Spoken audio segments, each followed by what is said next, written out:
Wala nang maraming paligoy-ligoy pa, diretso sa punto na. Maiksi lang ang komentaryo, pero diretso sa punto. Maraming kuro-kuro, may tiwali, may totoo. Dito, sa puntong diretso tayo. Punto diretso. Sabi ni Congressman Tony Tinio ng ACT Teachers Party List, tinanong ang ombudsman na umattend doon sa hearing sa Kamara. Kasalang yung budget ng ombudsman sa 2026. So yung kinatawan ng ombudsman tinanong, ang laki ng budget nyo. Bakit itong pinag-uusapan natin ang daming korupsyon pa rin? Ano bang nagagawa nyo? Mula 2018, binigyan kayo 15 billion. O, anong nangyari? Yun, tama naman. Ang totoo, malaki ang pananagutan dyan ni Samuel Martires ng dating ombudsman.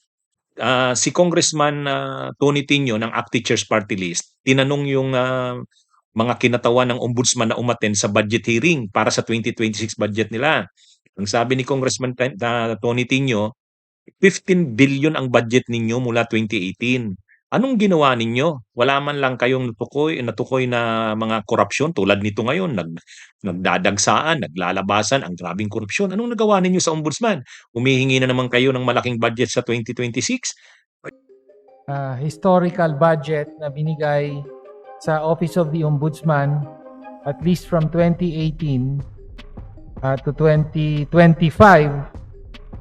para sa mga major programs po ng Ombudsman ay yung Anti-Corruption Investigation Program ay meron pong sa GAA meron pong 5.7 billion pesos total from 2018 to 2025. Tapos sa Anti-Corruption Enforcement Program, meron pong 4.7 billion pesos total na inilaan. At for 2026, ang proposed po ng Office of the Ombudsman for its Anti-Corruption Investigation Program ay 870 million pesos. And for the Anti-Corruption Enforcement Program, 630.9 million pesos. Dagdag pa, from 2016 to 2025, meron pong confidential funds ang Ombudsman. All in all, 245.7 million pesos from 2016. At ngayong 2026, humihingi po ng 51.4 million in confidential funds ang Ombudsman. So, ang binabanggit ko po rito, umaabot na sa mahigit kumulang 10 billion pesos in the past few years na naging pondo ng Ombudsman kontra sa corruption. May nakalimutan pa akong banggitin ko rin. Meron pong budget for the conduct of fact-finding investigation and lifestyle check for case build-up against erring public officials. For this year, it's 737.4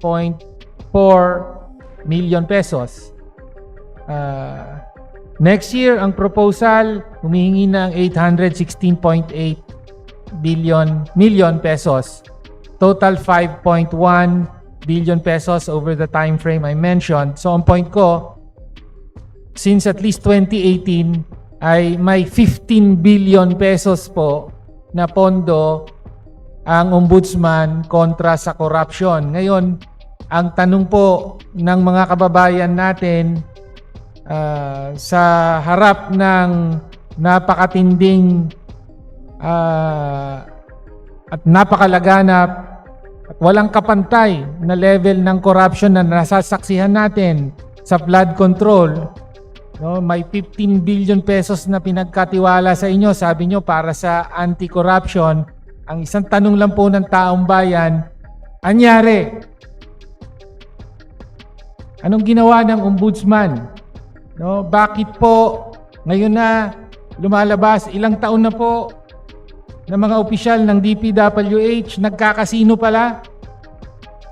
Tapos daan-daang milyon ang nilalaro, tinataya at kinatatalo pa sa casino, mga nagreregaluhan sa isa't isa ng mga sasakyan, SUV, tigti 10 million, regalo lang kay boss. Nakapatong lang sa mga table, sa district engineer's office mismo, daang milyong piso. Nalaman na natin kahapon, ayun, para pala, ano yun, kickback pala. Pinangalanan pa yung mga politiko na pagbabayaran, yung billiard table, mahigit kalahating bilyong piso sa isang transaction lamang. Kaya po muli, anyari? Asan ang ombudsman? Bakit natutulog sa pansitan? Anong silbi ng ombudsman? Pasensya na po kung masakit, pero ganyan po ang sentimiento ng napakaraming mga Pilipino. Yun, totoo naman yun eh. Tama yung obserbasyon ni Congressman Tony Tingyo eh. Pero ang may malaking pananagutan dyan, si dating Ombudsman Samuel Martires. Si dating Ombudsman Samuel Martires, sa halip talaga na maging naistriktuhan ang ombudsman para mapanagot talaga ang mga tiwali, makontrol ang korupsyon, wala eh, naging maluwag siya eh. Doon pa lang sa salin, sabi niya, hindi kinakailangang ilabas ang mga salin ng mga government officials at employees. O ito na ngayon. O, kaya kung ang tanong, anong nangyari sa ombudsman? Simple ang sagot niyan. Bakit wala man lang napanagot ng mga malalaking at bakit mas lalong lumaganap ang katiwalian? Sa ilalim yan ng pamumuno ni Samuel Martires bilang dating ombudsman. Yan na yun. O, yan ang malinaw dyan. May pananagutan si Samuel Martires dyan. Ha? Sa panahon kasi ni Samuel Martires, parang relax ang ombudsman. Kaya naman yung mga politiko at mga tiwali na opisyal ng gobyerno, nakabuelo. Total, ang ombudsman parang hindi stricto ngayon eh. Maluwag sa atin ang ombudsman. Okay yan, si Martires, hindi tayo masyadong ini-strictoan. Yan. Kaya may pananagutan dito sa lahat ng itong nangyayari. May pananagutan si Martires. Kaya dapat imbestigahan din si Martires eh. Total, hindi naman na siya impeachable official kasi retired na siya eh. No? Tapos na yung termino niya, 7 years. Pero sa loob ng mahabang panahong nanungkulan siya, yan, nakita natin, yung lahat ng mga pinag-uusapan natin ng mga katiwalian, sa kanyang panahon yan nangyari. Under his watch nangyari yan. Na hindi lang naging ang mga korupsyon, kundi naging sobrang garapal, lamak. Yan, nangyari yan under his watch. Kaya may pananagutan siya dyan. Kaya tama rin yung tanong ni Congressman Tony Tingyo, kayo sa ombudsman, mula 2018, si Martires ang ombudsman yan mula 2018, 15 billion ang binigay sa inyo. Saan nyo ginamit?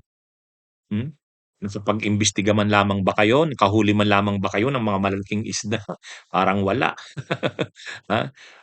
Na-embolden, yun ang tamang term. Masyadong naging garapal ang mga korap dahil sa tingin nila ang ombudsman naman hindi ganun ka-istrikto.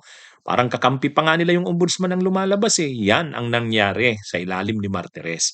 Kaya may pananagutan si Martires sa lahat ng nangyaring ito. Diba? Mga kabunyog, mga kababayan. Ano ito eh.